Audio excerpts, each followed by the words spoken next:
अगस्त 2013 को नागपुर की एक निचली अदालत ने वर्ष 2001 के एक मामले में दोषी 3 आरोपियों को बाइज्जत बरी किया था। इन तीनों आरोपियों बाबा मेंढे, रमेश कांबले और दिलीप चटवानी का जुर्म तथाकथित रूप से सिर्फ इतना था कि 26 जनवरी 2001 को नागपुर के रेशमी बाग स्थित आरएसएस मुख्यालय में घुसकर गणतंत्र दिवस पर झंडा फहराने का प्रयास किया था। राष्ट्र प्रेमी युवा दल के ये तीनों सदस्य दरअसल इस बात से दुखी थे कि स्वतंत्रता दिवस और गणतंत्र दिवस जैसे अवसरों पर भी आरएसएस के दफ्तरों में तिरंगा क्यों नहीं फहराया जाता। सवाल यह है कि जिस भवन पर यह युवक तिरंगा फहराना चाहते थे वो कोई मदरसा नहीं था, वो कोई मस्जिद नहीं थी, वो तो आरएसएस का मुख्यालय था, जिसकी देशभक्ति पर आज भी कोई सवाल खड़ा नहीं किया जा सकता। तब फिर क्या वजह रही होगी कि संघ इस कोशिश पर तिलमिला गया और तीनों युवकों पर मुकदमा दर्ज हो गया। आपको बता दें 12 साल तक वो लड़के संघ की निशाने पर बने रहे।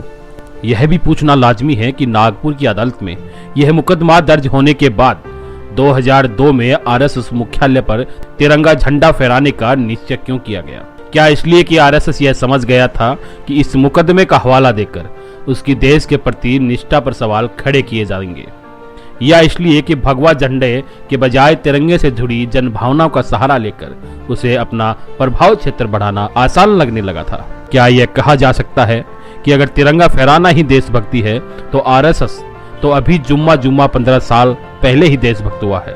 अगर ऐसा नहीं है तो क्या 2002 से पहले तिरंगा भारतीय राष्ट्र का राष्ट्रध्वज नहीं था? या फिर आरएसएस अपनी आज की कसौटी पर कहे तो देशभक्त ही नहीं है? जिस देश में आधुनिक संदर्भ में झंडे का इतिहास तकरीबन 100 साल पुराना हो, वहां देशभक्ति के मामले में इतनी लेट लतीफ पर यह सवाल तो बनता है। नमस्कार दोस्तों, मैं रवि सेवदा। आखिर एक लंबे इंतजार के बाद आरएसएस राष्ट्रीय स्वयं सेवक संघ ने अपने सोशल मीडिया के हर प्लेटफॉर्म पर राष्ट्रीय ध्वज तिरंगा की फोटो लगा ली है। लोग कह रहे थे कि आरएसएस तिरंगे को नहीं मानती, मगर उन्होंने तिरंगे की डीपी लगाकर यह साबित कर दिया कि वो राष्ट्रभक्त हैं। अब इसमें कोई दो राय नहीं है, हम उनको आज से राष्ट्रभक्त ही बोलेंगे। दोस्तों, क्या आपको पता है कि आरएसएस तिरंगे से इतना क्यों चिढ़ता है? आरएसएस तिरंगे को क्यों नहीं मानता था?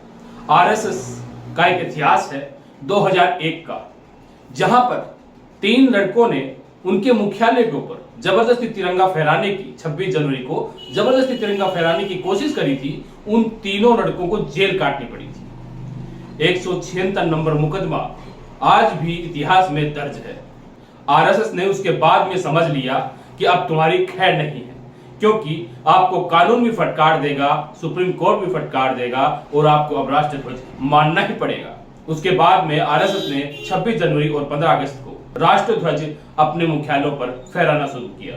इससे पहले की आपको बात बताते हैं कि 2001 में आखिर हुआ क्या था और 2001 से पहले राष्ट्रध्वज को क्यों नहीं मानता था आरएसएस। दोस्तों, एक प्रोफेसर हैं दिलीप मंडल, उन्होंने एक मुहिम छेड़ी थी कि आरएसएस की डीपी बदलवानी है, आरएसएस के हर सोशल मीडिया प्लेटफॉर्म पर तिरंगा लहराना है। उन्होंने जो मुहिम छेड़ी थी वो बहुत चली, बहुत वायरल हुई। उसके बाद में आरएसएस को अपने हर सोशल मीडिया प्लेटफॉर्म पर तिरंगे की फोटो लगानी पड़ी। उसके बाद में दिलीप मंडल ने कहा कि मेरा जो सपना था, मेरी जो मुहिम थी, मेरी जो कोशिश थी, वो कामयाब हुई। आखिरकार आरएसएस को हारना ही पड़ा। इसके बाद में दिलीप मंडल कहते हैं कि अब हम आरएसएस को राष्ट्रभक्त, देशभक्त मानते हैं। इसमें कोई दो राय नहीं है।